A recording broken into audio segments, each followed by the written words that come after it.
Most abductees have made sketches to illustrate their experience. They often picture the strange beings they encounter, now known as Greys. The most predominant one are the small gray aliens and taller gray aliens as well. The taller gray aliens seem to be more in charge in the abduction scenario. The smaller gray aliens seem to be more assistants or helpers. These are beings that are thin, have no hair, large heads, very large black eyes, no pupils in them, just sort of opaque. No nose to speak of, although there might be a little bump or a ridge there. Many abduction cases include a face-to-face encounter with Greys. Among the most credible was the incident reported by 4 friends who took what was supposed to be an ordinary camping trip. To those who catalog such reports, this UFO encounter is known as the Allagash incident. In the summer of 1976, art students Charlie Fultz, Chuck Rack, and twins Jack and Jim Weiner traveled north from Boston into the wilderness of Maine. For nearly a week, the trip was everything they hoped it would be, a carefree escape from city life. On the 5th day, they camped near Smith Pond, an isolated, stump-filled swamp. It was a perfect spot for night fishing. It was also the place where their lives would change forever. There was no moon that night. It was real dark, and we didn't want to get lost. So we said, well, the thing to do is make a big fire so we can see it, and then we know which way to paddle when we want to get back to camp later. And it was quite large, but we cleared around the fire, so there was no problem. And these flames were leaping a good 3 or 4 feet up into the air. With their makeshift lighthouse aglow, the 4 men left their campsite behind. They paddled several hundred yards out into the pond, headed for a night of fishing they would never forget, and one they would later illustrate in their artwork. I remember being in the back of the canoe, paddling leisurely. The 2 twins were in the middle. Charlie was in the front. And I remember they were having a conversation, and I was focusing on the night and the lake and the water. And I began to feel observed.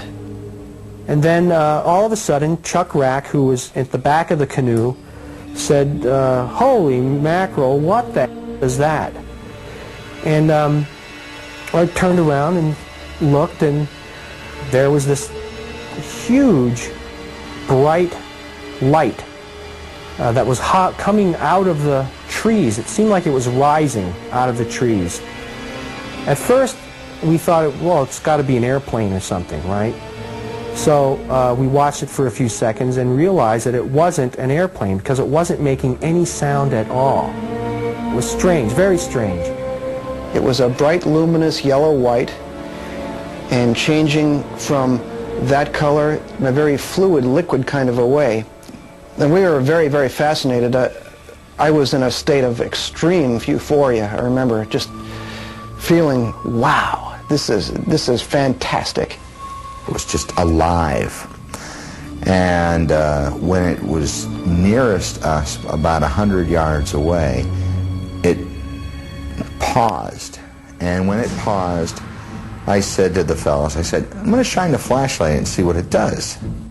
The instant he flashed his flashlight, this thing sent this beam of light out to us. And we were in a 16-foot aluminum Grumman canoe, which in the pitch black of night lit up like a Roman candle.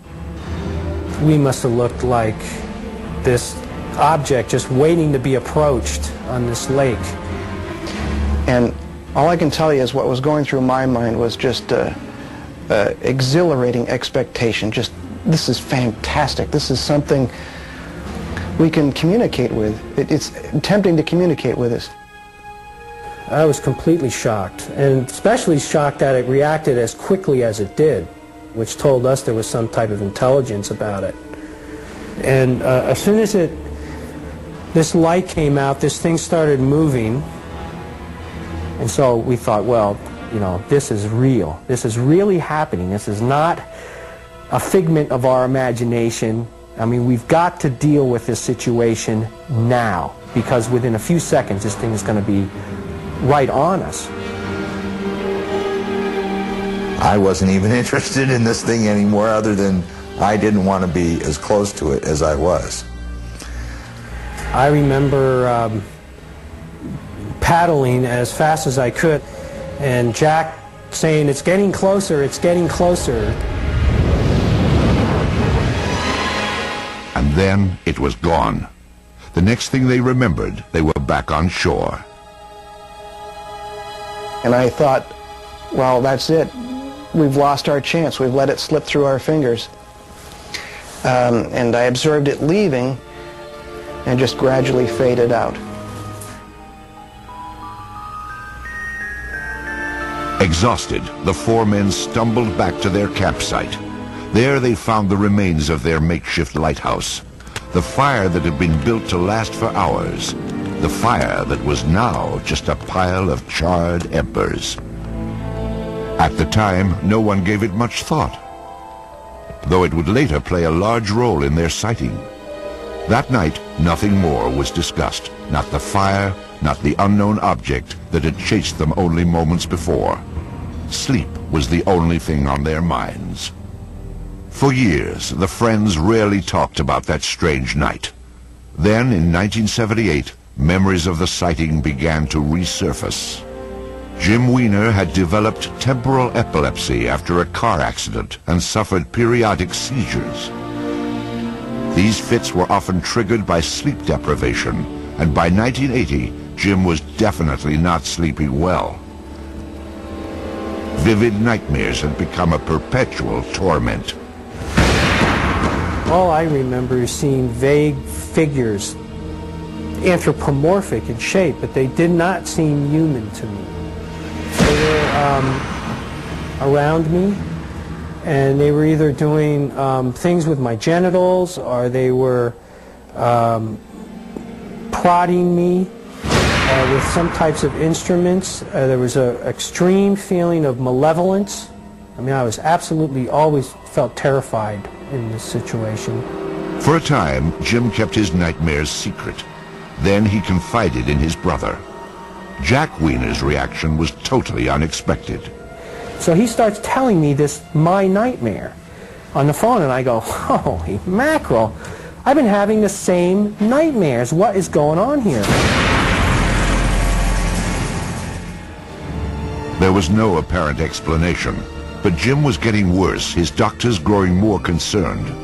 Repeatedly, they asked Jim what was wrong, and he finally revealed the nightmares.